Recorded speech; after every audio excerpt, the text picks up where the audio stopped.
자기야, 이거 무슨 냄새야? 수준 떨어지게 꼭 이런 데서 사람을 만나야 되는 거야?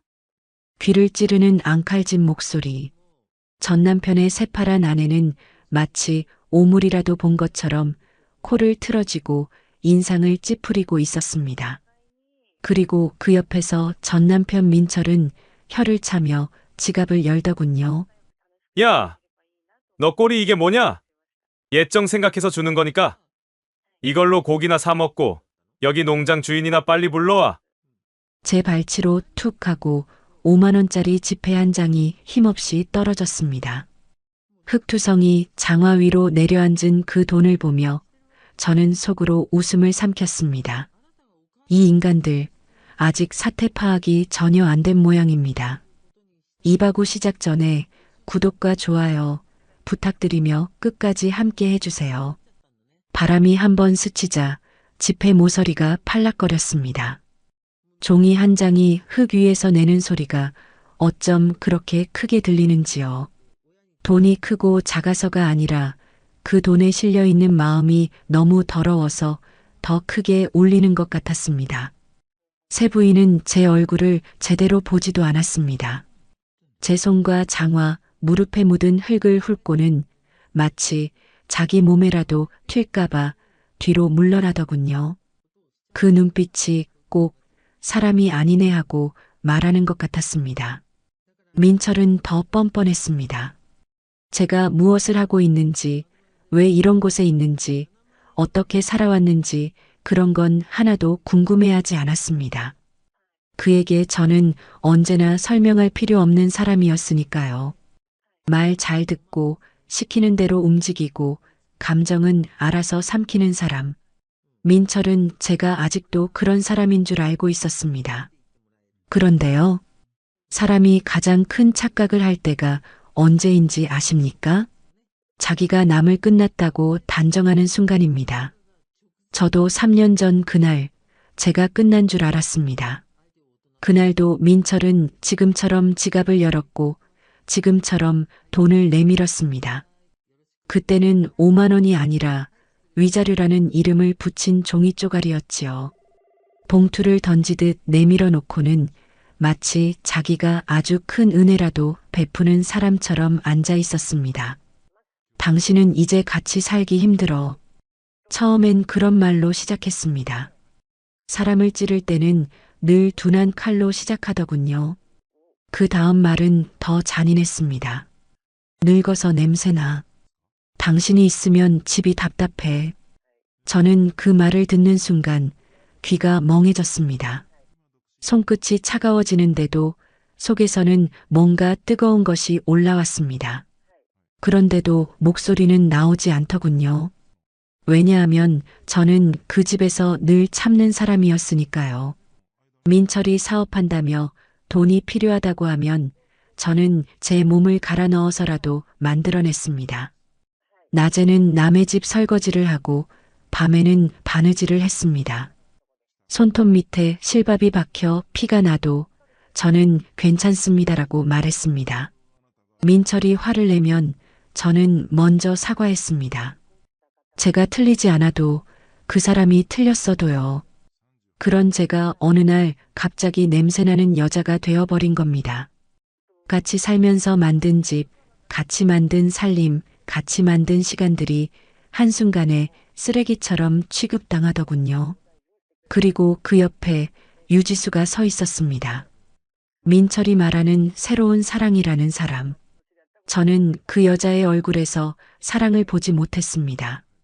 사랑이 아니라 승리를 봤습니다. 내가 이겼다는 표정. 그 표정이 민철의 말보다 더 사람을 무너뜨렸습니다. 그날 민철은 제게 말했습니다. 이 돈 가지고 시골 가서 텃밭이나 가꾸며 살아. 텃밭이라는 단어가 그날부터 제 심장에 박힌 못이 됐습니다. 그 사람은 흙을 모욕으로 쓰더군요. 자기는 번지르르한 곳으로 가고 저는 흙이나 만지는 사람이 되어야 한다는 듯이요. 저는 그 말에 대꾸하지 못한 채 집을 나왔습니다. 가방 하나, 옷 몇 벌, 그리고 마음속에 쌓인 억울함 한 덩어리. 그것만 들고 내려왔습니다.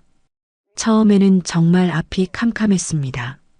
밭에 서 있으면 땅이 넓어서 무서웠습니다.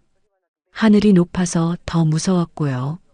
서울에서는 사람들 사이에 끼어 숨도 못 쉬며 살았는데 시골에서는 숨을 쉬어도 마음이 가라앉지 않더군요.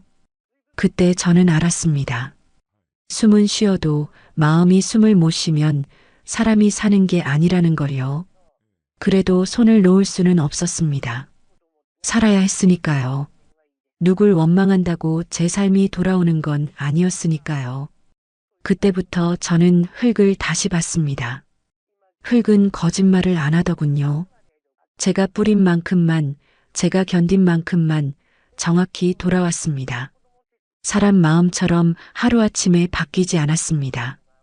정직했습니다. 그래서 저는 더 미친 듯이 일했습니다. 아침에 뜨기 전에 밭으로 나가고 해가 지면 산으로 올라갔습니다. 동네 어르신들 무릎이 쑤신다, 허리가 저리다 말씀하시면 저는 귀를 쫑긋 세웠습니다. 어떤 풀을 다려 드시고 어떤 뿌리를 씹어 드시고 어떤 잎을 말려 드시는지 하나하나 물어봤습니다. 배운 적은 없었지만 저는 제 방식으로 기록했습니다. 손으로 적고 냄새 맡고 맛보고 몸으로 외웠습니다. 그러다 한 약초를 알게 됐습니다. 처음엔 별것 아닌 풀처럼 보였습니다. 그런데 그 풀은 참 묘했습니다. 물기와 햇빛, 흙의 성질을 조금만 맞춰주면 향이 달라지고 성분이 달라지는 것 같더군요. 저는 그걸 놓치지 않았습니다. 사람이 절박하면요, 눈이 달라집니다. 남들이 그냥 지나치는 걸 붙잡게 됩니다. 저는 그 약초를 붙잡았습니다. 그리고 제가 할 수 있는 모든 걸 걸었습니다. 밭에서 넘어져 무릎이 까져도 저는 일어났습니다. 손바닥이 갈라져 피가 나도 물로 씻고 다시 흙을 잡았습니다. 내가 여기서 끝나면 저 인간들 말이 맞아져 버린다. 그 생각 하나가 저를 버티게 했습니다. 그렇게 시간이 흘렀고 어느 순간부터 이상한 일들이 생기기 시작했습니다. 처음 보는 사람들이 마을로 들어오기 시작했습니다. 이 근처에 약초 잘 키우는 분이 있다던데요. 황금 약초라고 그거 진짜 맞습니까? 처음엔 다들 반신반의하는 얼굴이었습니다. 그런데 입소문은 빨랐습니다. 특히 강남이라는 동네는 좋은 건 빠르고 비싼 건 더 빠르더군요. 그러는 사이 민철 쪽 소식도 들려왔습니다. 겉으로는 여전히 잘 나가는 척을 한다고요. 명품을 두르고 좋은 차를 타고 좋은 곳에서 사진을 찍어 올린다고요. 그런데 속은 부도 직전이라더군요. 식품 유통업이라는 게 겉만 멀쩡하면 되는 일이 아니지 않습니까? 물류, 납품, 신용 한번 삐끗하면 줄줄이 무너집니다. 그런데 민철은 늘 큰돈 한 방만 꿈꾸던 사람이었습니다. 성실하게 싸는 건 못하고 남 위에 서는 것만 좋아하는 사람이요. 그래서였겠지요. 민철이 마지막으로 잡으려는 게 바로 황금 약초였을 겁니다.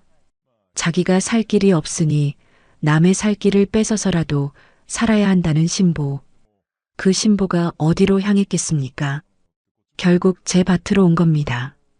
저를 보러 온 게 아니었습니다. 제 손을 보러 온 것도 제 삶을 보러 온 것도 아니었습니다. 오로지 자기 회사 살릴 줄을 찾으러 온 거지요. 그런데 그 줄을 잡는 방식이 참 민철답습니다. 먼저 사람을 밟고 그 다음에 거래를 꺼냅니다. 먼저 모욕하고 그 다음에 예정을 말합니다. 예정이란 말을 입에 올리는 순간조차 지갑을 열고 있다는 게 우습지 않습니까? 민철은 팔짱을 끼고 저를 내려다봤습니다. 빨리 주어. 말은 그렇게 하지 않았지만 눈은 그렇게 말하고 있었습니다. 유지수는 발로 흙을 톡톡 차며 짜증을 냈습니다. 아, 진짜 신발 버리겠네. 자기야, 빨리 끝내고 가자니까. 그 말이 제 귀를 스치는데 이상하게도 마음이 더 차분해지더군요. 예전 같았으면 울컥했을 텐데요. 이제는 울컥할 이유가 없었습니다. 왜냐하면 지금 이 자리에서 겁먹어야 하는 사람은 제가 아니었으니까요. 저는 천천히, 아주 천천히 발을 움직였습니다. 집회를 향해서요. 민철은 제가 돈을 주울 거라 생각했겠지요. 예전에 저는 늘 그랬으니까요. 민철이 던지면 저는 주었습니다. 민철이 화내면 저는 달랬습니다. 민철이 무시하면 저는 더 낮아졌습니다. 하지만 이제는요. 제가 제 발로 제 삶을 일으켜 세운 사람입니다. 누가 던진 돈 한 장에 제 마음이 다시 주어지지는 않습니다. 저는 장화 밑창을 아주 천천히 내렸습니다. 그리고 꾹 눌렀습니다. 흙발로 5만 원짜리를 지시겨 밟았습니다. 그 순간 민철의 얼굴이 확 바뀌더군요. 눈이 커지고 입이 벌어지고 목소리가 갈라졌습니다. 너 지금 뭐 하는 짓이야? 미쳤어? 제가 미친 걸까요? 아니면 아직도 세상 돌아가는 걸 모르고 돈만 믿고 설치는 당신들이 미친 걸까요? 저는 민철을 똑바로 쳐다봤습니다. 그리고 그 옆에 유지수도요. 그 둘은 아직도 주인을 찾고 있었습니다. 이 밭의 주인이 누구인지도 모르면서요. 바로 그때였습니다. 저 멀리 마을 어귀 쪽에서 낮고 묵직한 엔진 소리가 들려오기 시작했습니다. 한 대가 아니었습니다. 두 대도 아니었습니다. 여러 대가 같은 방향으로 같은 속도로 다가오는 소리였습니다. 흙먼지가 바람결에 먼저 올라왔고 밭의 공기가 순간 달라졌습니다. 민철은 그 소리를 듣자마자 본능적으로 자세를 고쳐 세우더군요. 그 표정이 참 익숙했습니다. 돈 되는 사람이 오는 소리를 맡은 표정이요. 유지수도 코를 막던 손을 내리고 머리칼을 정리했습니다. 사람은 참 솔직합니다. 자기한테 유리한 상황이 오면 몸부터 달라지니까요. 민철은 저를 다시 한번 내려다보며 아주 작은 목소리로 말했습니다. 봐라, 내가 누구랑 약속이 있는 사람인지. 그 말에 저는 속으로 조용히 대답했습니다. 그래요. 이제 곧 알게 될 겁니다. 당신이 지금 누구 앞에 서 있는지. 검은 세단 서너 대가 흙먼지를 일으키며 밭 입구로 들어섰습니다. 그 위압감이 어찌나 대단한지 방금 전까지 저를 벌레 보듯 하던 민철과 지수의 입이 딱 벌어졌죠. 시골길과는 전혀 어울리지 않는 육중한 고급 승용차들의 행렬. 그 차들이 멈춰선 곳은 다름 아닌 제 밭, 바로 우리 세 사람의 코앞이었습니다. 민철은 반사적으로 옷매무새를 다듬었습니다. 조금 전 저에게 돈을 던질 때의 그 거만한 표정은 온데간데였고 어느새 비굴한 영업사원의 미소를 장착하더군요. 여보, 봤지? 내가 이 정도야.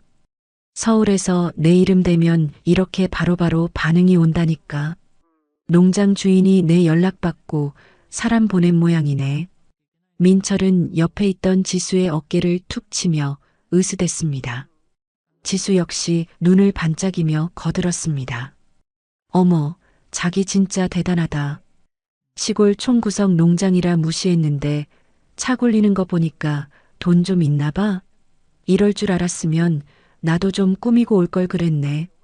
두 사람은 이미 저라는 존재는 까맣게 잊은 듯 했습니다.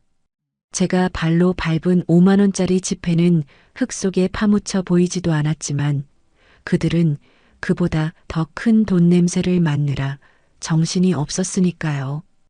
가장 앞선 차의 뒷좌석 문이 열렸습니다.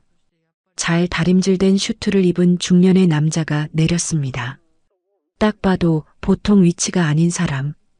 그 뒤를 이어 다른 차에서도 수행원들이 줄지어 내렸습니다. 그들의 손에는 서류 가방과 정성스럽게 포장된 고급 선물 상자가 들려 있었죠. 민철은 기다렸다는 듯 앞으로 튀어나갔습니다. 아이고, 안녕하십니까?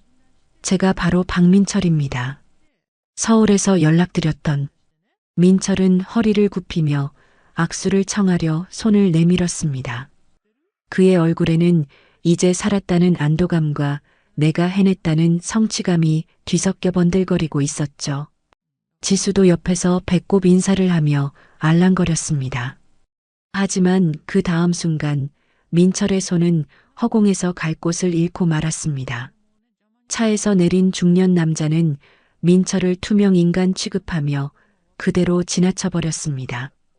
민철의 손이 무색하게, 남자의 시선은 오직 한 곳, 바로 제게 고정되어 있었거든요. 민철이 당황해서 저기요? 하며 길을 막으려 하자 뒤따르던 수행원들이 단호한 손짓으로 민철을 옆으로 밀쳐냈습니다. 비키십시오. 길 막지 마시고. 아니, 이보세요. 제가 누군지 알고. 민철이 비틀거리는 사이 그 중년 남자는 흙밭으로 성큼성큼 걸어 들어왔습니다. 구두에 흙이 묻는 건 신경도 쓰지 않는다는 듯 오직 저를 향해서만 직진했죠. 그리고 제 앞에 멈춰 서더니 믿을 수 없는 행동을 했습니다. 그는 허리를 90도로 깊숙이 숙였습니다. 뒤따르던 수행원들도 일제히 허리를 숙였습니다. 대표님, 늦게 찾아뵈어 죄송합니다. 안녕하셨습니까? 쩌렁쩌렁한 목소리가 밭을 울렸습니다. 순간 밭에는 정적이 흘렀습니다. 바람 소리마저 멈춘 것 같은 고요함. 그 정막을 깬 건 민철의 멍청한 목소리였습니다. 대표님? 민철은 눈을 비비며 상황을 파악하려 애썼습니다. 자신이 잘못 본 건 아닌지, 혹시 이 사람들이 단체로 더위를 먹은 건 아닌지 의심하는 눈치였습니다. 이보세요. 사람 잘못 보셨습니다. 이 여자는 그냥 여기 일꾼이고요. 제가 찾던 농장 주인분은. 하지만 중년 남자는 고개를 들고 저를 보며 환하게 웃었습니다. 김영숙 대표님, 지난번 보내주신 샘플 덕분에 저희 백화점 VIP 예약이 벌써 마감됐습니다. 본사 회장님께서도 꼭 독점 계약을 성사시키라고 신신당부하셨습니다. 이렇게 직접 뵙게 되어 영광입니다. 저는 장갑을 벗고 땀을 닦으며 덤덤하게 말했습니다. 오시느라 고생하셨네요, 상무님. 길이 험했을 텐데. 아유, 별 말씀을요. 대표님이 계신 곳이라면 지옥 끝이라도 와야죠. 참, 이건 회장님께서 보내신 선물입니다. 수행원들이 내민 건 최고급 홍삼 세트와 명품 과일 바구니였습니다. 민철이 제게 던져준 5만 원, 그리고 그가 트렁크에서 꺼내려다만 싸구려 음료수 박스와는 차원이 다른 대우였죠. 그제야 민철의 눈동자가 흔들리기 시작했습니다. 대표님이라는 호칭, 김영숙이라는 이름, 그리고 황금 약초. 이 세 가지 단어가 그의 머릿속에서 퍼즐처럼 맞춰지는 순간이었을 겁니다. 설마, 말도 안 돼. 내가? 민철의 얼굴이 하얗게 질려갔습니다. 입술은 파르르 떨렸고 다리에는 힘이 풀리는지 휘청거렸습니다. 자신이 그토록 찾아 헤매던 구세주가 자신이 헌신짝처럼 버리고 짓밟았던 전처라는 사실. 그 잔인한 진실이 그의 뇌를 강타한 것입니다. 하지만 옆에 있던 지수는 여전히 상황 파악이 덜 된 모양이었습니다. 그녀는 눈을 동그랗게 뜨고 소리를 질렀습니다. 뭐야? 이 아줌마가 대표라고? 말도 안 돼. 너 우리 오빠 돈 뜯어내려고 사기치는 거지? 어디서 배우들을 섭외해서 쇼를 해? 다들 연기 그만해. 지수는 씩씩거리며 제 앞으로 달려들었습니다. 상무님을 밀치고 제 멱살이라도 잡을 기세였죠. 이게 어디서 감히. 야, 김영숙, 너 이혼하고 미쳤니?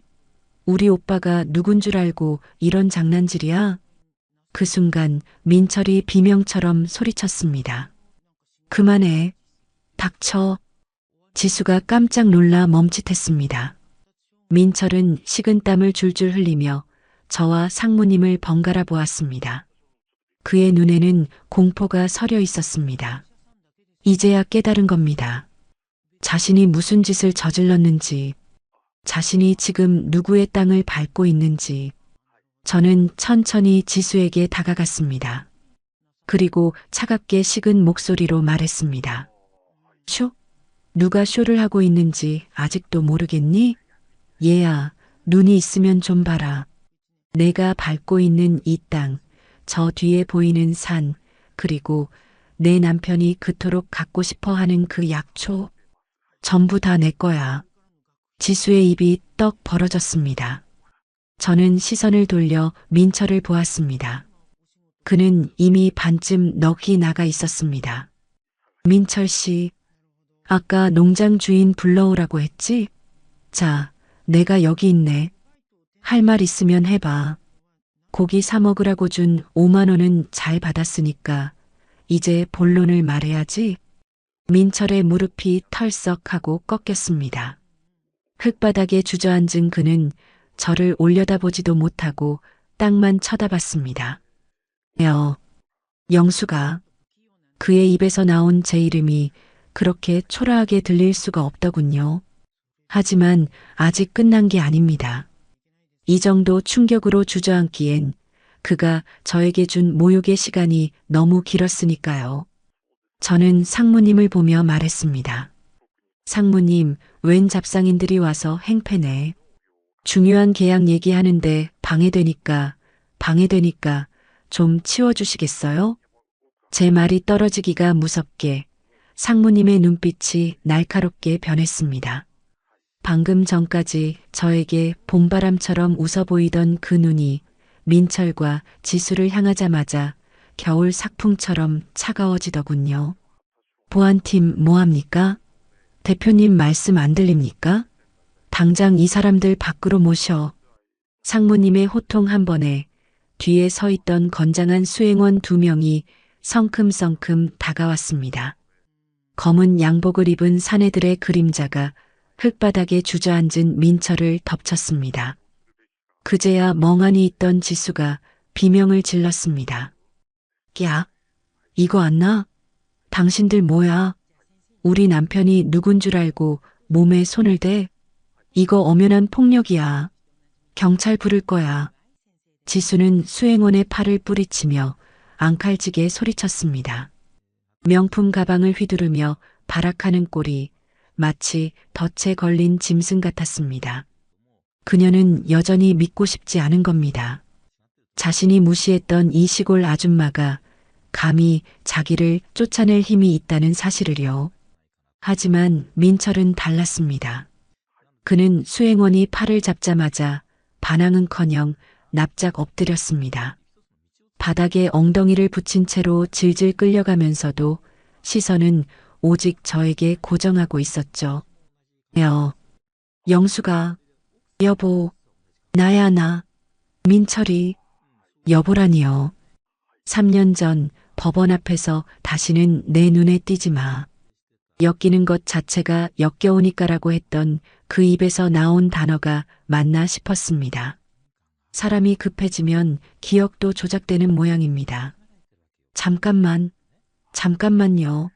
상무님, 오해가 있습니다. 저 이 여자, 아니, 이분 남편입니다. 우리 부부예요. 내가 남이 아니라니까. 민철은 수행원의 바짓가랑이를 잡고 늘어졌습니다. 흙먼지가 그의 비싼 양복 바지를 엉망으로 만들었지만 그는 신경 쓸 겨를이 없었죠. 지금 그에게 중요한 건 자존심이 아니라 눈앞에서 날아가려는 황금 동아줄을 잡는 것이었으니까요. 저는 팔짱을 낀 채 그 추태를 물끄러미 내려다봤습니다. 상무님이 난처한 듯 저를 돌아보며 물었습니다. 대표님 남편분 이십니까? 혹시 제가 결례를 범한 건지. 저는 피식 웃으며 대답했습니다. 남편은 무슨, 호적 정리한 지가 언젠데요. 그냥 알던 사람인데 질이 좀 안 좋아요. 사기 전과도 있을걸요? 아, 역시 그렇군요. 죄송합니다. 즉시 처리하겠습니다. 상무님은 안도하며 다시 고개를 돌렸습니다. 그 한마디에 민철의 얼굴은 흑빛이 되었습니다. 영수가, 너 말이 너무 심하잖아. 우리가 산 세월이 얼만데. 내가 너 보고 싶어서 온 거야. 그래, 약초 얘기도 들었지만 사실은 너 잘 지내나 궁금해서 온 사람이 5만 원을 바닥에 던져. 제 낮은 목소리가 민철의 변명을 단칼에 잘랐습니다. 민철의 입이 뻐끔거렸습니다.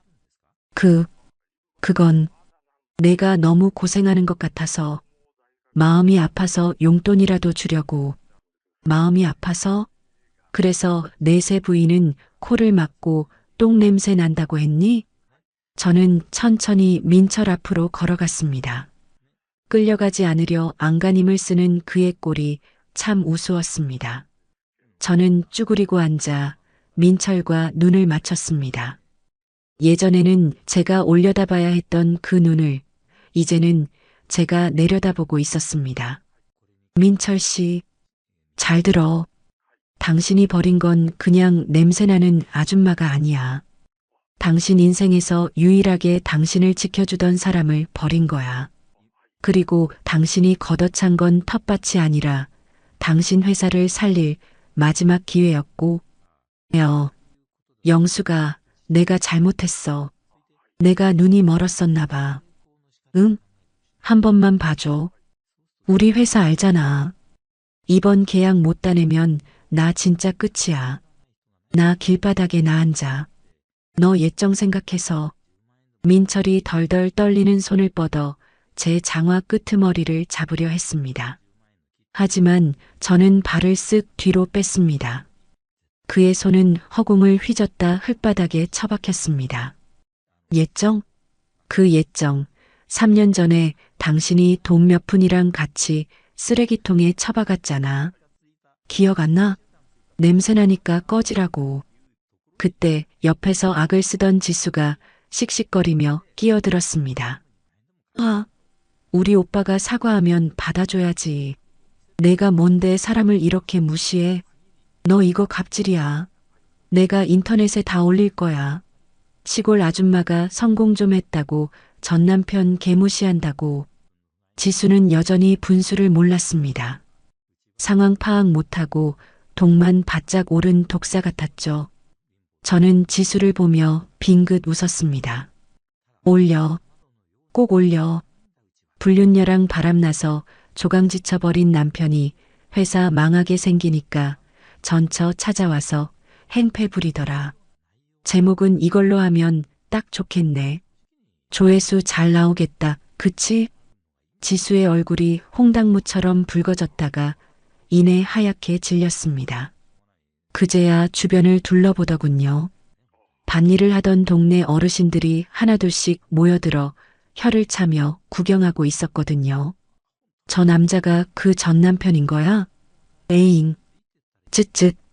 수군거리는 소리가 귓가에 꽂히자 지수는 그제야 고개를 숙이고 민철의 등 뒤로 숨으려 했습니다. 저는 자리에서 일어나 옷에 묻은 먼지를 툭툭 털었습니다. 그리고 상무님을 향해 고개를 끄덕였습니다. 상무님, 여기 공기가 탁해서 계약서는 사무실 가서 쓰죠. 이 사람들은 눈에 안 띄게 치워주세요. 밭 망가지니까. 네, 알겠습니다. 야, 빨리 끌어내. 수행원들이 양쪽에서 민철의 팔을 낚아챘습니다. 민철은 질질 끌려가며 비명을 질렀습니다. 영수가, 안 돼. 제발. 내가 잘못했어. 영수가. 그 처절한 목소리가 박고랑 사이로 메아리쳤지만 저는 한 번도 뒤돌아보지 않았습니다. 그가 던졌던 5만 원짜리 지폐만이 끌려가는 민철의 발길질에 채여 흙 속으로 처박히고 있었습니다. 사무실로 걸어가는 제 등 뒤로 민철의 울부짖음이 멀어집니다. 통쾌하냐고요? 글쎄요. 통쾌함보다는 뭐랄까 묵은 체증이 내려가는 기분이네요. 그런데 여러분, 그거 아세요? 민철의 불행은 이제 겨우 시작이라는 거. 진짜 지옥은 그가 서울로 돌아간 뒤에 펼쳐질 테니까요. 이거나 내가 걸어갈 수 있다고. 아이씨, 진짜. 농장 입구 흙바닥에 내동댕이 쳐진 건 민철이었습니다. 수행원들은 먼지를 털 듯 손을 탁탁 털고는 거대한 철문을 쾅 닫아버렸습니다. 철문 너머로 멀어지는 수행원들의 뒷모습을 보며 민철은 씩씩거렸지만 닫힌 문을 다시 두드릴 용기는 없었나 봅니다. 그 옆에는 지수가 엉망이 된 머리를 감싸 쥐고 주저앉아 있었습니다. 명품 구두 굽은 흙에 빠져 부러졌고 스타킹은 올이 나가 흉하게 찢어져 있었죠. 오빠, 이게 뭐야? 나 쪽팔려서 못 살겠어. 저 여자 진짜 미친 거 아니야? 어떻게 사람을 이렇게 개 취급을 해? 지수는 분이 안 풀리는지 애꿎은 제 땅바닥을 하이힐 굽으로 찍어대며 악을 썼습니다. 하지만 이번에는 민철도 가만히 있지 않았습니다. 아, 넌 좀 닥쳐. 너 아까 입구에서 코 막고 난리쳤지? 내가 그 지랄만 안 했어도 영숙이가 저렇게까지 안 나왔어. 분위기 파악 좀 하고 설치란 말이야. 뭐, 지금 그게 내 탓이야? 오빠가 그랬잖아. 총구석 가서 으름장만 놓으면 알아서 긴다고. 오빠가 멍청하게 상황 파악 못한 거지. 왜 나한테 소리를 질러? 이게 진짜. 민철이 손을 치켜들었습니다. 예전 같으면 저한테나 했을 그 짓거리를 이제는 지수한테 하더군요. 지수도 지지 않고 눈을 부릅떴습니다. 3년 전 둘이서 우리 사랑 영원하자며 샴페인 잔을 부딪히던 그 꿀 떨어지던 모습은 온데간데 없었습니다. 돈이 떨어지고 위기가 닥치니 그들의 사랑이라는 것도 밑바닥을 드러낸 거죠. 그때였습니다. 민철의 주머니에서 벨소리가 요란하게 울려 퍼졌습니다. 발신자를 확인한 민철의 얼굴이 사색이 되었습니다. 김전무였습니다. 회사의 자금줄을 담당하는 임원이었죠. 여보세요? 김전무. 나 지금 지방에. 사장님, 큰일 났습니다. 막을 돈이 없습니다. 채권단이 사무실로 들이닥쳤어요. 당장 오늘 5시까지 입금 안 되면 최종 부도 처리됩니다.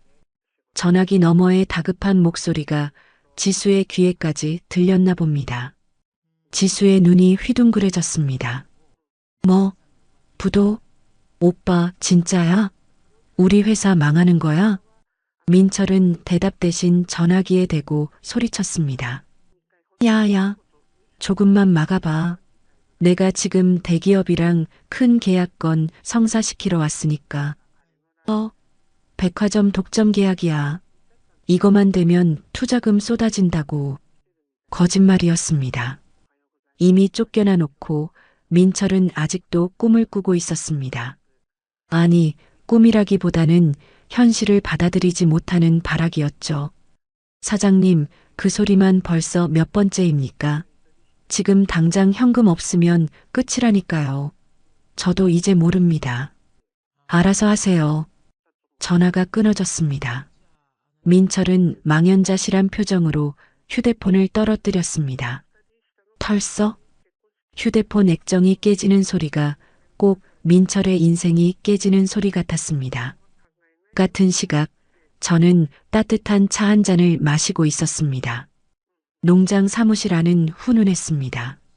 상무님은 계약서를 정중하게 내밀었고 저는 꼼꼼하게 조항들을 읽어내려갔습니다. 대표님, 조건은 말씀하신 대로 다 마쳤습니다. 수익 배분은 7대3, 농장 설비 투자 전액 지원, 그리고 브랜드 이름은 대표님이 원하시는 영숙내 황금 약초 그대로 갑니다. 좋네요. 특히 이 조항, 품질 유지를 위해 생산량은 농장이 결정한다. 이게 마음에 드네요. 돈 된다고 마구잡이로 찍어내는 건 질색이라서요. 물론입니다. 저희 회장님께서도 대표님의 그 뚝심을 높게 사셨습니다. 돈보다 품질을 먼저 생각하는 사람이 진짜 장사꾼이다라고 하시더군요. 저는 미소를 지으며 도장을 꾹 눌러 찍었습니다. 선명한 붉은 인주 자국. 이 도장 하나가 제 지난 3년의 땀방울을 증명해 주는 것 같았습니다. 그리고 동시에 밖에서 떨고 있을 민철의 파멸을 확정 짓는 도장이기도 했죠. 감사합니다, 대표님. 앞으로 잘 부탁드립니다. 상무님과 악수를 하는 제 손은 따뜻했고 굳은 살이 박혀 투박했지만 당당했습니다. 다시 농장 밖. 해는 뉘엿뉘엿 지고 있었고 찬바람이 불기 시작했습니다. 민철은 머리를 감싸쥐고 괴로워하고 있었고 지수는 옆에서 울며불며 징징대고 있었습니다. 오빠, 나 어떡해? 나 명품백 할부 남은 거 어떡하냐고. 이거 다 압류당하는 거야? 나 거지 되는 거야? 시끄러워 좀. 생각할 시간 좀 줘. 민철은 충혈된 눈으로 굳게 닫힌 농장 철문을 노려봤습니다. 이대로 돌아가면 부도, 파산, 그리고 빚쟁이들에게 쫓기는 신세. 감옥에 갈 수도 있었습니다. 그에게 남은 선택지는 없었습니다. 영숙이 마음을 돌려야 해. 민철의 눈에 도끼가 서렸습니다. 정상적인 방법으로는 안 된다는 걸 알았겠죠. 3년 전 저를 버릴 때처럼 그는 또다시 비겁한 수를 떠올리고 있었습니다. 지수야, 일어나. 어디 가게? 서울 가는 거야? 아니, 이대로는 못 가. 영숙이 저 여자가 마음이 약해. 내가 무릎 꿇고 빌어서 안 되면 다른 방법을 써서라도 도장을 받아내야 해. 다른 방법? 무슨 방법? 민철은 지수에게 귓속말로 속삭였습니다.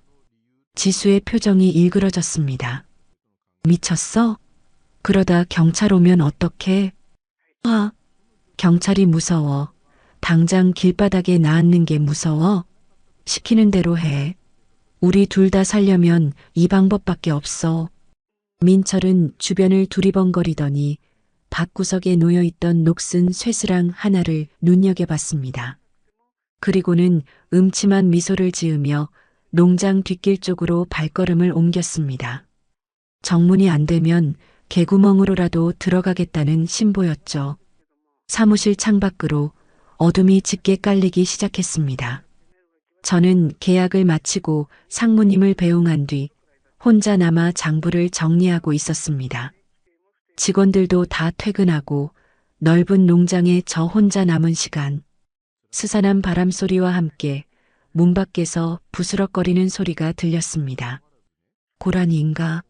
하고 넘기려는데 문고리가 덜컥 하고 돌아가는 소리가 들리더군요. 누구세요? 대답은 없었습니다. 하지만 저는 알 것 같았습니다. 이 밤중에 예의도 없이 남의 문을 억지로 열려고 하는 사람이 누구일지. 저는 책상 아래에 놓아둔 몽둥이를 조용히 손에 쥐었습니다. 민철 씨, 설마 끝까지 밑바닥을 보이려는 건 아니겠죠?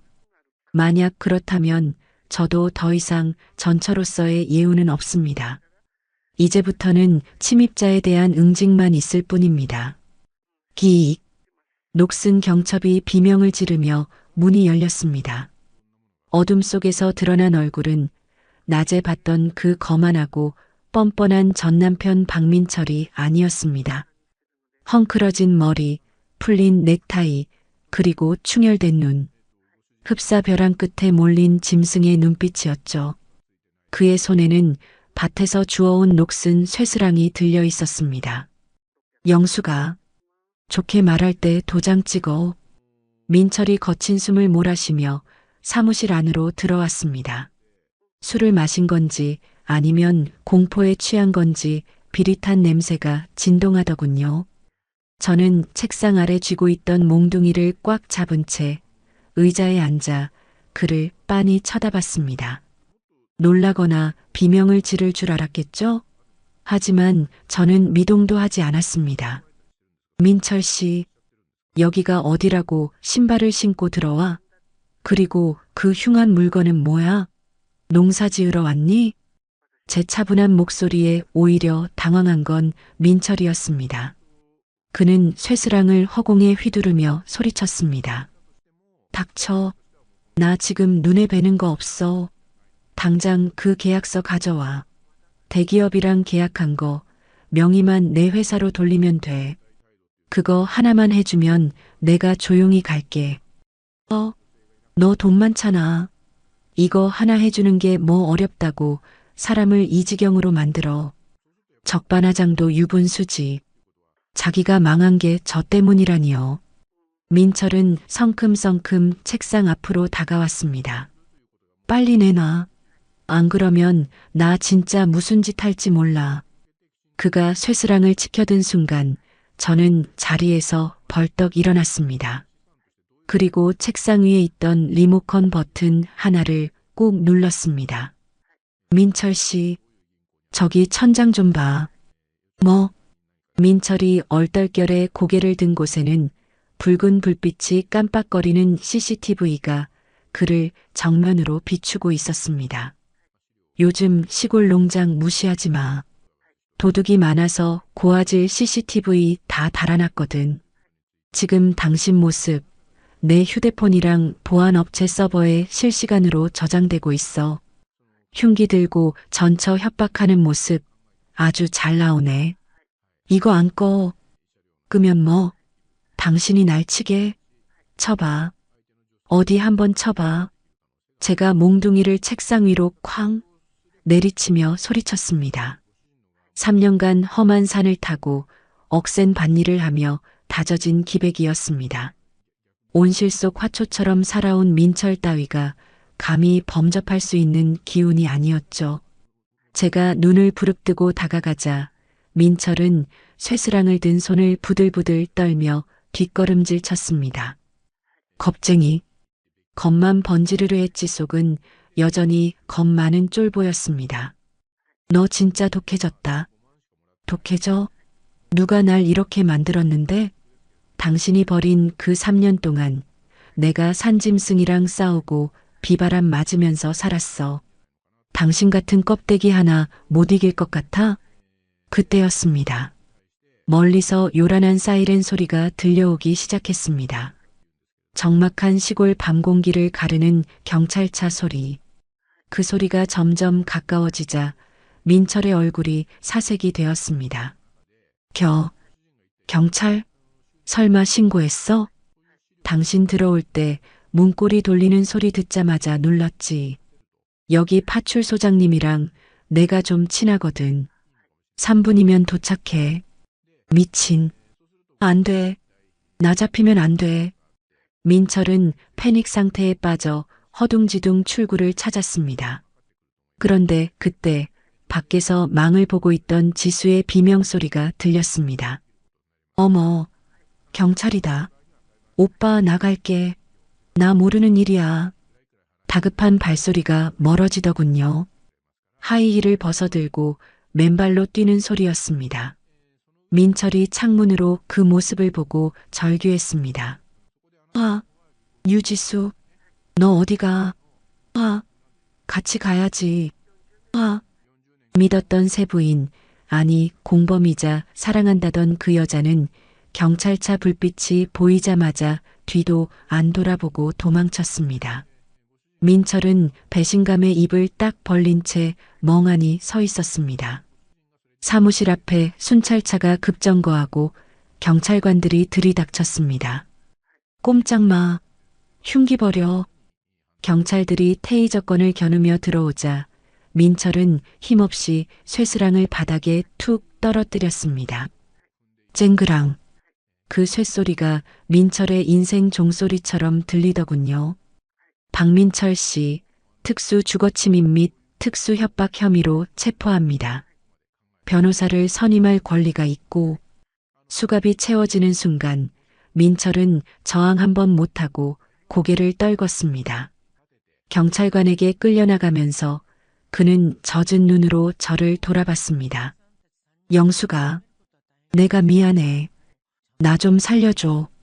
나 이대로 가면 감옥 가. 회사도 망하고. 그 애원하는 눈빛.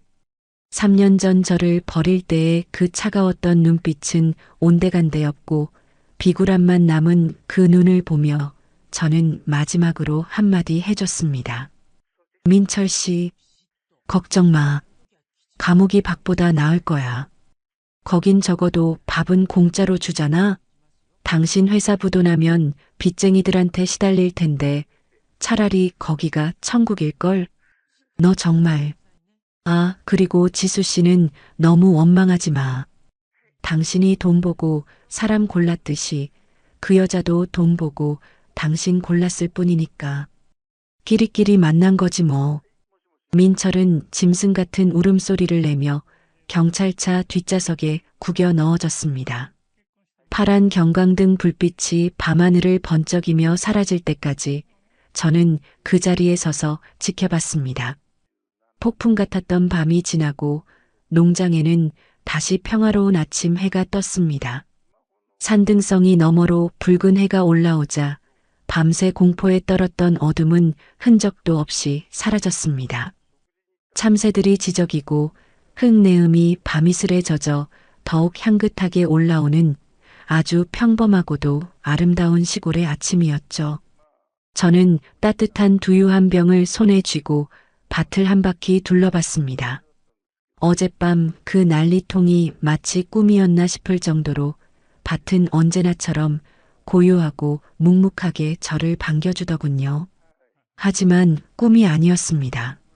주머니 속 휴대폰이 요란하게 울리기 시작했으니까요. 대표님, 파출소장입니다. 밤사이 도망쳤던 공범 유지수 씨도 인근 야산에서 검거했습니다. 꼴이 말이 아니네요. 피해 진술서 마무리가 필요하니 잠깐 들러주시겠습니까?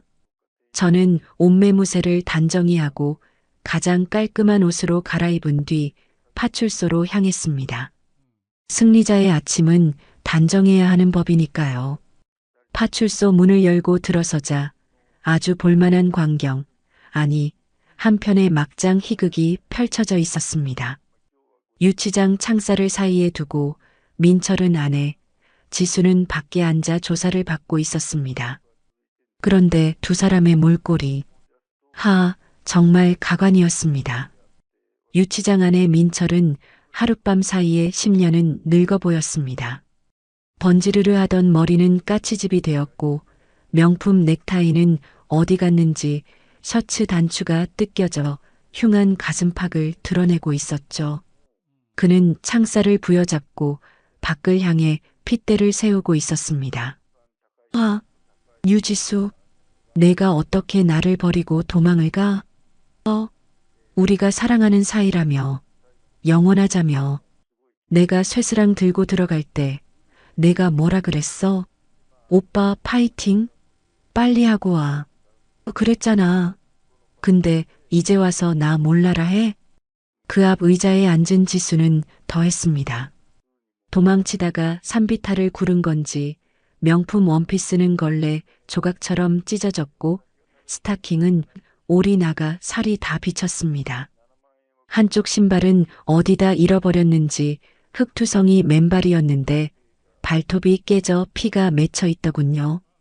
화장이 눈물 콧물에 번져서 눈 주위가 팬더처럼 시커멓게 된 꼴이라니. 3년 전 제 집 안방을 차지하고 앉아 우아하게 커피를 마시던 그 여자가 맞나 싶었습니다. 지수는 형사님의 옷자락을 붙잡고 악을 쓰고 있었습니다. 형사님, 저 진짜 아무것도 몰라요. 저 남자가 억지로 끌고 간 거예요. 저는 차에만 있었어요. 무서워서 말도 못하고 떨고만 있었다고요. 쇠스랑 들고 설친 건 저 미친 인간이에요. 저는 가정폭력의 피해자라니까요. 저 인간 눈빛 못 보셨어요? 저도 죽일까봐 무서워서 도망친 거라고요. 제가 파출소 안으로 들어서자 시끄럽던 장내가 순간 정적에 휩싸였습니다. 오셨습니까, 대표님? 소장님이 자리에서 벌떡 일어나 깎듯이 저를 맞이했습니다. 그 소리에 고개를 돌린 민철과 지수. 저를 보는 두 사람의 눈빛이 극명하게 갈렸습니다. 민철의 눈에는 절망과 수치심이, 지수의 눈에는 마치 또 다른 동아줄을 발견한 듯한 비열한 희망이 스쳐 지나갔습니다. 언니, 언니. 지수가 의자를 박차고 일어나 제게 달려오려다 옆에 있던 여경에게 제지당했습니다. 언니, 저 좀 살려주세요. 저 진짜 억울해요. 언니도 알잖아요. 저 남자가 얼마나 무식하고 폭력적인지. 저도 속았어요. 언니랑 똑같이 당한 거라고요. 언니라니요. 어제까지만 해도 저를 이 아줌마 수준 떨어지는 여자 취급하던 입에서 나올 호칭은 아니죠. 저는 천천히 지수 앞으로 다가갔습니다. 그리고 아주 차가운 눈으로 그녀를 내려다봤습니다. 언니라니? 우리 초면 아니었나? 어제는 나보고 똥 냄새 난다며 코 막고 난리더니 파출소 공기가 밥보다 더 맑은가 보네. 호칭이 아주 살갑게 바뀌었어. 제가 비릿하게 웃으며 쏘아붙이자 지수는 바닥에 무릎을 꿇고 손이 발이 되도록 빌기 시작했습니다. 제가 미쳤었나 봐요. 눈이 삐었었나 봐요. 저 사실 민철 오빠. 아니, 저 인간한테 속아서 결혼한 거예요. 돈 많은 줄 알았는데 알고 보니 빚쟁이였고 맨날 소리 지르고. 저도 피해자예요. 언니가 선처해 준다고 한마디만 해주면 저 풀려날 수 있대요. 네. 같은 여자끼리 사정 좀 봐주세요. 저 아직 점잖아요. 기가 막혀서 말이 안 나오더군요. 돈 보고 남의 가정 파탄 낼 때는 언제고 이제 와서 같은 여자 타령이라니요. 그 젊음 믿고 남의 눈에 피눈물 흘리게 한 게 누구인데. 그때 유치장 안에서 민철이 쇠창살을 쾅쾅 두드리며 소리쳤습니다. 아, 이 나쁜 년아. 입 안 닥쳐? 내가 그랬잖아. 가서 무릎이라도 꿇려서 도장 받아내라고. 안 그러면 우리 다 길바닥에 나앉는다고 내가 부추겨 놓고 이제 와서 발을 빼?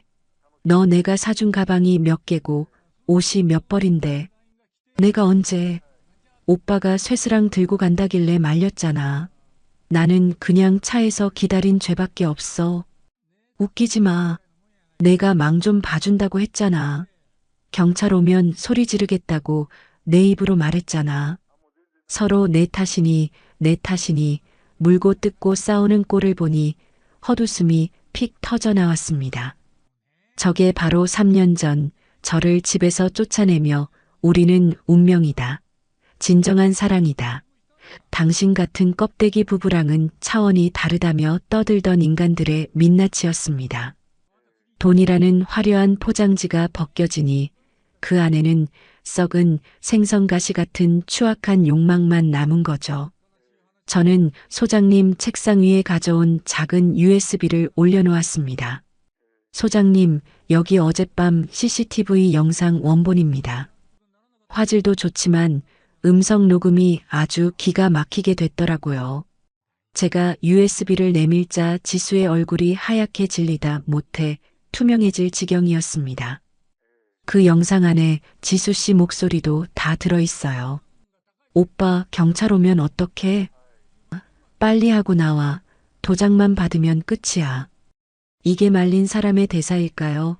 아니면 망 봐주는 공범의 대사일까요? 판사님이 들으시면 뭐라고 하실 것 같아요? 지수는 입을 벙긋거리다 털썩 바닥에 주저앉았습니다.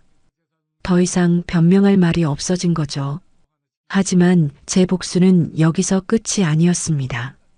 가장 확실한 팩트가 남아 있었거든요. 그리고 두 사람 싸울 힘 있으면 좀 아껴두는 게 좋을 거야. 저기 뉴스 좀 봐. 제가 가리킨 파출소 벽면의 TV에서는 아침 뉴스가 흘러나오고 있었습니다. 화면 하단에는 붉은 자막으로 속보가 뜨고 있었고 앵커의 건조한 목소리가 파출소 안에 울려 퍼졌습니다. 중견식품유통업체 M사, 어제까지 돌아온 어음 30억 원을 막지 못해 오늘 오전 최종 부도 처리되었습니다.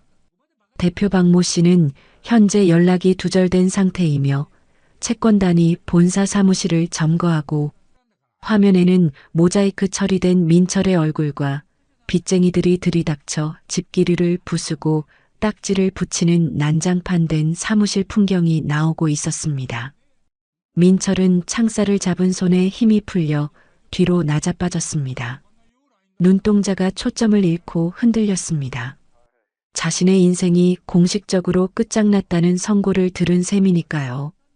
그리고 옆에 있던 지수가 비명을 질렀습니다. 부도 진짜 망한 거야? 그럼 내 명품은? 내 아파트는? 오빠가 내 명의로 해준 차는? 다 압류되겠지. 채권자들이 바보인 줄 알아? 제가 차갑게 대답했습니다. 그러자 지수는 믿을 수 없다는 듯 고개를 저었습니다. 아니야. 난 아니야. 난 그냥 와이프잖아. 나랑 상관없잖아. 상관이 왜 없어? 지수 씨, 기억 안 나? 저번에 민철 씨가 사업 자금 급하게 땡길 때 당신이 연대보증 서명했잖아. 오빠 믿으니까 사인할게 하면서. 지수의 눈이 튀어나올 듯 커졌습니다. 그걸 언니가 어떻게. 이 바닥이 좁거든. 그리고 내가 요즘 돈 좀 만지잖아. 금융권 소문이 내 귀에까지 들어오더라고. 축하해, 유지수 씨. 당신은 이제 정가자 남편을 둔 것도 모자라 수십억 빚더미에 함께 앉게 된 거야. 민철 씨랑 정말 운명은 운명이네. 지옥 끝까지 함께 갚아나가야 할 운명. 안 돼. 으앙. 지수는 바닥을 주먹으로 치며 통곡했습니다. 내가 미쳤지. 내가 미쳤어. 이 사기꾼아. 내 인생 물려내. 물려내라고. 지수는 유치장 창살 틈으로 손을 집어넣어 민철의 머리끄덩이라도 잡으려 발버둥 쳤고 민철은 넋이 나간 채 천장만 바라보고 있었습니다. 아비규환. 지옥도가 따로 없었습니다. 저는 피해 진술서에 도장을 꾹 찍고 자리에서 일어났습니다. 더 이상 볼 것도 들을 것도 없었으니까요. 나오는 길에 민철이 힘없는 목소리로 저를 불렀습니다. 영수가, 나 면회. 한 번만 와주라. 나 갈아입을 옷도 없고 영치금도 없어. 제발. 저는 뒤도 돌아보지 않고 문고리를 잡은 채 대답했습니다.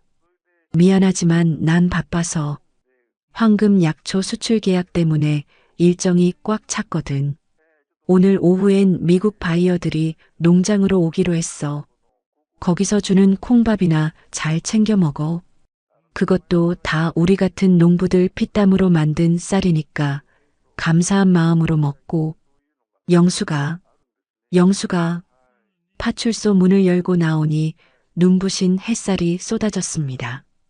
등 뒤에서 들리는 두 사람의 울음소리와 고함소리가 철문이 닫히며 툭 하고 끊겼습니다. 마치 TV 전원을 끈 것처럼요. 뱃속에 고여있던 묵은 공기를 후 하고 뱉어냈습니다. 시원하냐고요? 네, 시원합니다. 하지만 한편으로는 씁쓸하기도 하네요. 고작 저런 바닥을 보려고 제가 지난 3년을 이 악물고 버텼나 싶어서요. 하지만 감상은 여기까지. 제 인생의 1막은 비극이었지만 2막은 화려한 희극일 테니까요.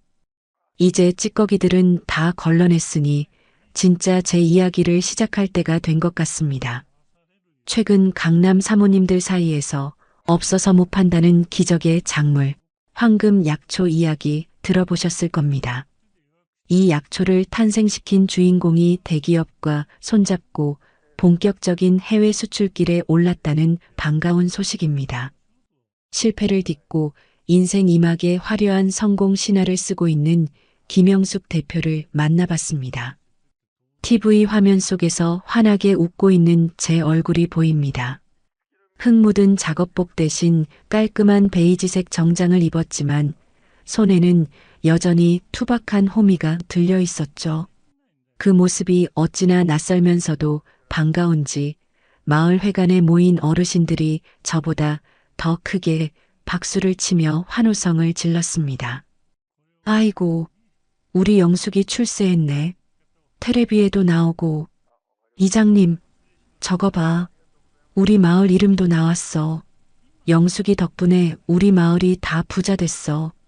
어르신들은 제 손을 잡고 놓질 않으셨습니다. 저는 쑥스러운 듯 고개를 숙였지만 가슴 한구석에서 뜨거운 것이 울컥 솟아오르는 건 어쩔 수 없더군요. 민철이 제 앞에 5만 원짜리 지폐를 던지며 모욕했던 그날, 제가 흙발로 그 돈을 지식이며 다짐했던 분노가 이제는 이렇게 값지고 따뜻한 결실로 돌아왔으니까요. 같은 시각 서울 명동의 대기업 백화점 1층 메인홀.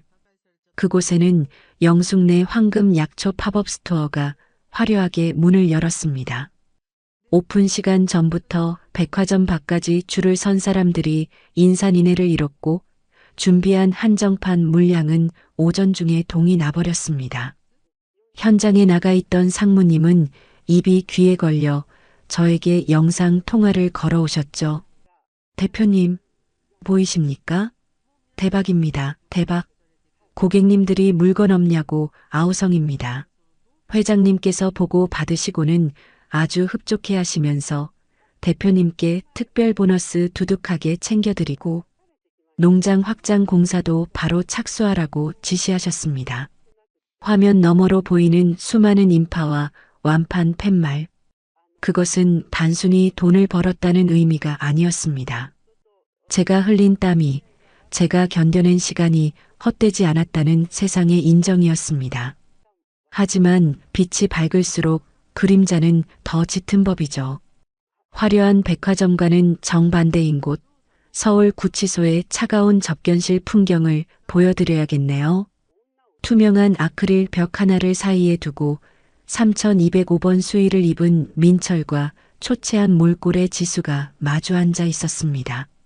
민철은 불과 몇 달 사이에 폭삭 늙어버렸습니다. 윤기가 흐르던 머리카락은 반백이 되어 푸석했고 눈밑은 퀭하게 들어가 생기라고는 찾아볼 수 없었죠. 그 당당하던 기세는 온데간데 없고 어깨는 구부정한 늙은이가 되어 있었습니다. 지수 역시 마찬가지였습니다. 명품으로 휘감았던 몸에는 보풀이 일어난 싸구려 티셔츠가 걸쳐져 있었고 며칠 머리를 못 감았는지 떡진 머리를 대충 묶고 있었습니다. 빚쟁이들을 피해 찜질방과 고시원을 전전하는 신세가 되었으니까요. 아, 유지수, 너 올 때 빈손으로 왔냐? 영치금 좀 넣어달라니까. 민철이 힘없는 목소리로 물었습니다. 목소리마저 갈라져 듣기 싫은 쉰소리가 났습니다. 지수가 코웃음을 쳤습니다. 영치금? 웃기고 있네. 나 지금 컵라면 사 먹을 돈도 없어서 편의점 폐기 도시락 기다리는 신세야. 오빠 때문에 내 인생 망친 거 안 보여? 빚쟁이들이 우리 친정집까지 찾아가서 난리를 쳤어. 누가 누구 탓을 해? 내가 사치만 안 했어도, 백화점 가서 카드만 좀 덜 긁었어도 회사 자금 사정이 그렇게 쪼들리진 않았어. 내가 쓴 돈이 얼만 줄 알아? 뭐라고? 내가 사치해서 망했다고? 웃기지 마. 오빠가 능력 없어서 망해놓고 왜 내 탓이야. 주제 파악 좀 해. 오빠는 그냥 껍데기야, 껍데기. 인연이 진짜. 민철이 흥분해서 일어나려다 교도관에게 제지당했습니다. 지수는 그런 민철을 경멸하는 눈빛으로 쳐다보며 가방에서 꼬깃꼬깃한 서류 봉투 하나를 꺼내 아크릴 벽에 턱 갖다 댔습니다. 됐고, 이거 봐. 이혼 서류야. 도장 찍어. 민철의 눈이 커졌습니다. 손이 부들부들 떨렸습니다.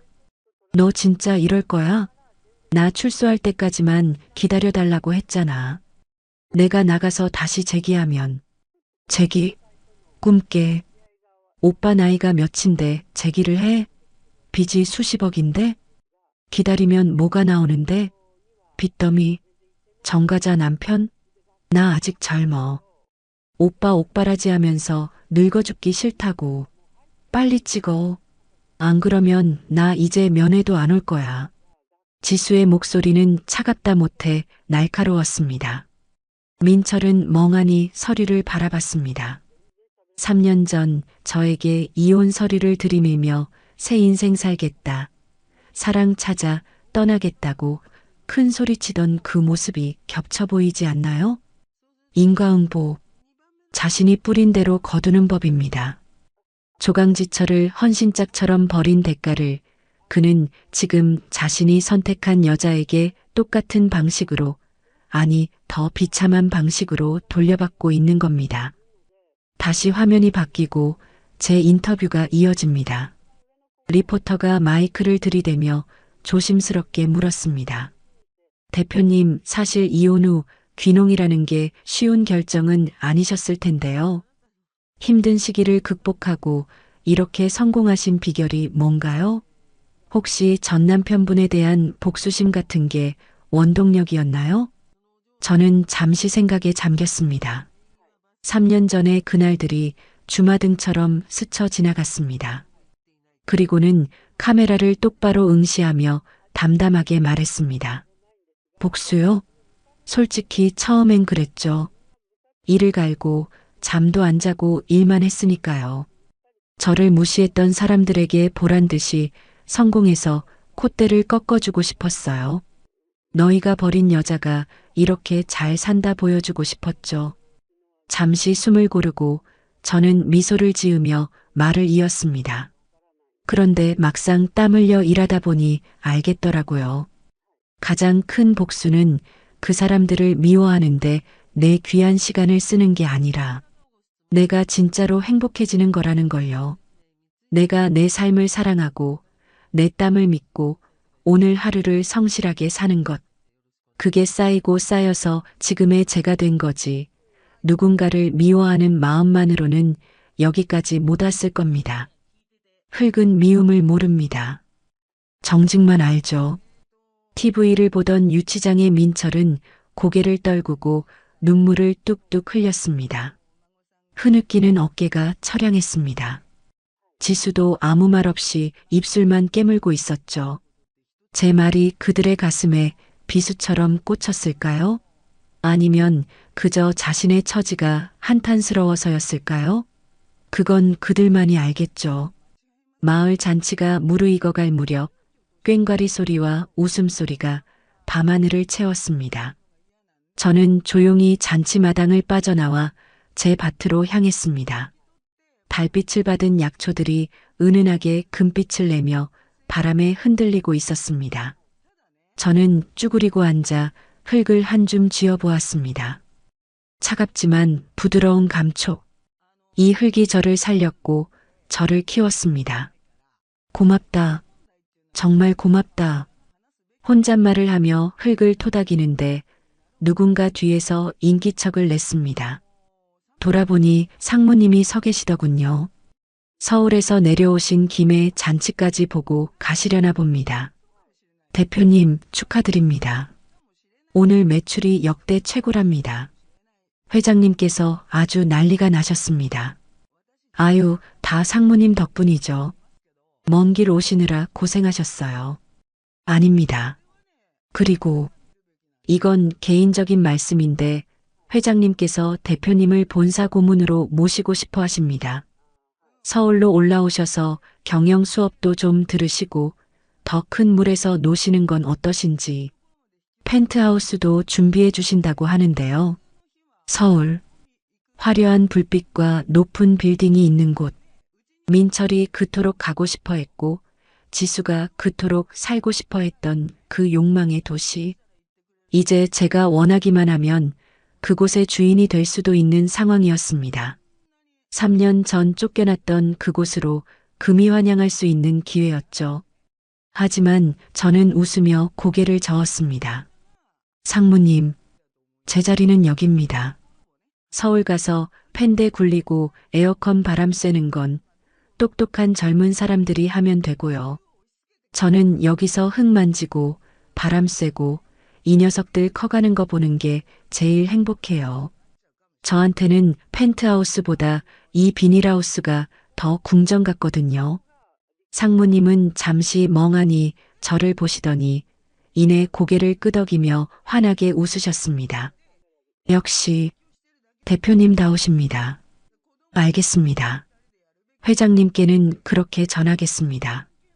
김영숙 대표님은 밭이 곧 궁전이시라 서울은 좁아서 못 오신다고요. 그날 밤 저는 꿈을 꿨습니다. 민철에게 쫓겨나던 날 울면서 걷던 그 황량한 시골길이 온통 황금빛 꽃길로 변해 있는 꿈을요. 그리고 그 길 끝에서 3년 전에 초라했던 제가 현재의 당당한 저를 보고 활짝 웃어주더군요. 잘했어, 영수가. 버텨줘서 고마워. 정말 잘했어. 시간이라는 건 참으로 정직합니다. 거짓말을 하는 건 오직 사람의 입이고 욕심을 부리는 건 사람의 마음일 뿐이지요. 씨앗을 뿌리면 싹이 나고 비바람을 견디면 열매가 맺히듯 제 인생의 계절도 어느덧 차가운 겨울을 지나 따뜻하고 찬란한 봄을 맞이했습니다. 그 난리통이 있고 나서 벌써 1년이라는 시간이 흘렀습니다.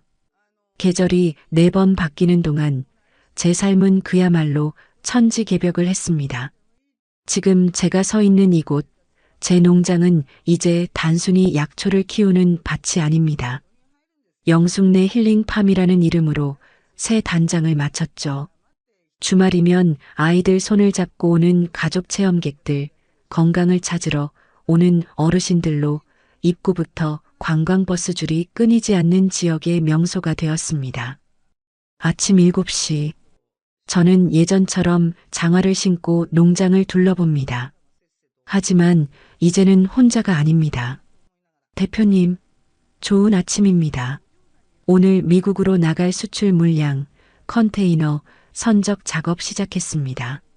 대표님, 이번에 새로 개발한 황금 약초 발효액, 백화점 사전 예약만 5천 건이 넘었습니다. 공장 라인 풀가동해야 할 것 같습니다. 수십 명의 직원들이 저를 향해 허리를 숙여 인사합니다. 트럭들이 짐을 싣고 분주하게 오가는 소리, 공장이 웅웅 돌아가는 소리, 그리고 직원들의 활기찬 웃음소리. 이것이 바로 제가 3년 전 맨손으로 흙을 파내며 꿈꾸던 세상이었습니다. 저는 직원들의 어깨를 두드리며 말합니다. 서두르지 마세요. 제일 중요한 건 정성입니다. 우리 농장 이름 걸고 나가는 거니까 포장 하나까지 꼼꼼하게 챙기세요. 사람이 먹는 겁니다. 네, 알겠습니다. 대표님. 활기찬 농장의 아침 햇살을 뒤로하고 시선을 서울의 가장 어둡고 낮은 곳으로 돌려보겠습니다. 화려한 빌딩 숲 아래 그림자진 곳, 서울역 광장입니다. 점심시간이 되자 무료 급식소 앞에는 긴 줄이 늘어서 있습니다. 씻지 못한 냄새, 퀴퀴한 땀 냄새가 진동하는 그 줄 맨 끝에 낯익지만 알아보기 힘들 정도로 망가진 얼굴 하나가 보입니다. 박민철, 1년의 수감 생활을 마치고 세상으로 나왔지만 그를 기다리는 건 화려한 재기가 아니었습니다. 지수는 이미 이혼 도장을 찍자마자 위자료 한 푼 없이 도망쳐 잠적해버렸고 집도 차도 회사도 모두 경매로 넘어가 먼지 한 톨 남지 않았습니다. 한때 강남에서 제일 잘 나가는 사장이라며 으스대던 그는 이제 찜질방 갈 돈 1만 원이 없어 신문지를 덮고 자야 하는 노숙자가 되었습니다. 빨리 좀 갑시다. 배고파 죽겠구만. 민철이 앞사람에게 짜증을 내자 앞사람이 뒤를 돌아보며 쏘아붙입니다. 이봐요 아저씨. 얻어먹는 주제에 말이 많아? 꼬우면 돈 내고 사드시던가. 민철은 입을 꾹 다물고 고개를 숙였습니다. 예전 같으면 내가 누군 줄 알아. 라며 고함을 쳤겠지만 이제 그는 아무것도 아닌 사람이니까요. 떨리는 손으로 받아든 식판에는 식어 빠진 밥 덩어리와 묽은 김칫국이 전부였습니다. 그는 구석진 자리에 웅크리고 앉아 허겁지겁 숟가락을 들었습니다. 3년 전 저에게 반찬이 이게 뭐냐 수준 떨어지게라고 투정 부리던 그 입으로 남이 주는 공짜 밥을 쑤셔 넣고 있는 겁니다. 그때였습니다. 식당 한 구석에 켜져 있던 낡은 TV에서 익숙한 목소리가 흘러나왔습니다. 앵커 멘트. 네, 오늘의 화제 인물을 만나보는 시간입니다. 농사 하나로 인생 역전에 성공하고 이제는 수익금의 절반을 사회에 환원하며 기부 천사로 불리는 김영숙 대표님 모셨습니다. 민철의 숟가락이 툭 하고 바닥에 떨어졌습니다. 쨍그랑. 그 소리조차 들리지 않는다는 듯 민철의 눈은 TV 화면에 고정되었습니다. 화면 속에 저는 민철이 한 번도 사주지 않았던 고운 비단 한복을 입고 온화하고 품위 있는 미소를 짓고 있었습니다. 대표님, 이번에 지역 청소년들을 위해 거액의 장학금을 쾌척하셨다고 들었습니다. 쉽지 않은 결정이셨을 텐데요.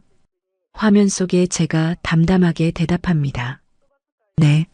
사실 저도 인생의 아주 추운 겨울을 겪어봤습니다. 가진 것 없이 쫓겨나 막막했던 시절, 저를 받아준 건 말없는 흙이었습니다. 제가 흙에게 위로받았듯 저도 돈이 없어 꿈을 포기하려는 아이들에게 비빌 언덕이 되어주고 싶었습니다. 돈은 혼자 쥐고 있으면 차갑지만 나누면 따뜻해지더라고요. 돈은 혼자 쥐고 있으면 차갑다. 민철은 멍하니 그 말을 되뇌었습니다. 자신은 평생 그 차가운 돈을 쫓다가 정작 가장 따뜻했던 사람을 버렸습니다. 자신이 버린 여자가 저렇게 빛나는 별이 되어 만인의 존경을 받는 동안 자신은 3,000원짜리 밥 한 끼에 목숨 거는 시궁창 인생이 되었다는 사실. 그 뼈저린 후회가 가슴을 후벼 팠습니다. 으흐흑, 흑흑, 으아앙. 민철은 입안에 든 밥알을 다 뱉어내며 어린아이처럼 울음을 터뜨렸습니다. 식판을 엎으며 가슴을 쥐어뜯었습니다. 내가 미쳤지. 내가 미친놈이지. 영수가. 내가 잘못했다. 으흐흑. 주변 노숙자들이 인상을 찌푸리며 욕을 했습니다. A씨, 밥맛 떨어지게 왜 저래? 아저씨, 나가서 울어. 하지만 민철의 귀에는 아무것도 들리지 않았습니다. 그 눈물은 뒤늦은 반성의 눈물일까요? 아니면 놓쳐버린 황금알을 낳는 거위에 대한 탐욕의 눈물일까요? 어느 쪽이든 이제 저와는 상관없는 아주 먼 세상의 이야기일 뿐입니다. 다시 평화로운 농장으로 돌아옵니다. 저는 오늘 농장에 마련한 무료 한방 체험관을 찾았습니다. 다리가 아파 걷기 힘들다던 할머니의 손을 꼭 잡고 제가 직접 개발한 약초 파스를 붙여드립니다. 아이고, 우리 대표님 손은 약손이야. 이 손만 닿으면 아픈 게 싹 사라져. 고마워, 정말 고마워. 할머니의 거친 손을 마주 잡는데 문득 제 손을 내려다보게 되더군요. 손마디는 굵어졌고 손톱 밑에는 흙물이 들어 까맣습니다. 3년 전 민철에게 냄새나고 거친 손이라며 내쳐졌던 바로 그 손입니다. 하지만 지금 이 손은 누군가를 살리고 누군가에게 희망을 주고 세상을 따뜻하게 만드는 가장 아름다운 손이 되었습니다. 어느덧 해가 뉘엿뉘엿 지고 붉은 노을이 드넓은 농장을 황금빛으로 감싸 안습니다. 바람이 불어옵니다. 과거에 그 시렸던 참 바람이 아닙니다. 달콤한 약초 향기와 내일의 희망을 가득 실어 나르는 훈훈한 봄바람입니다. 저는 밭 한가운데 서서 지평선 너머를 바라보며 여러분께 마지막 인사를 드립니다. 여러분, 혹시 지금 인생의 매서운 겨울을 지나고 계신가요? 누군가에게 버림받고 무시당하고 내 인생은 이제 끝났다고 생각하며 울고 계신가요? 절대 포기하지 마세요. 빈털터리로 쫓겨나 흙바닥을 굴렀던 저도 해냈습니다. 그렇다면 여러분도 반드시 할 수 있습니다. 화려한 겉모습에 속아 진짜 소중한 걸 놓치지 마세요. 진짜 보물은 남들의 시선 속에 있는 게 아닙니다. 바로 여러분의 땀방울 속에, 그리고 시련을 견디며 단단해진 여러분의 마음 속에 이미 묻혀 있으니까요. 그 흙을 털어내고 일어서세요. 당당하게 고개를 드세요. 당신의 인생 이막은 아직 시작도 하지 않았습니다. 드넓게 펼쳐진 황금빛 약초밭 위로 제 웃음소리가 바람을 타고 멀리 멀리 퍼져나갑니다. 이곳은 제 왕국이자 제 삶의 증명이며 여러분에게 보여드리는 희망의 증거입니다. 지금까지 시련을 걸음 삼아 세상에서 가장 아름다운 꽃을 피운 여자, 농사짓는 CEO 김영숙이었습니다. 감사합니다. 오늘의 이바구는 여기까지입니다. 끝까지 함께 해주셔서 감사드리며 구독과 좋아요 눌러주시면 놀라운 인생 사연들을 누구보다 먼저 무료로 만나보실 수 있습니다.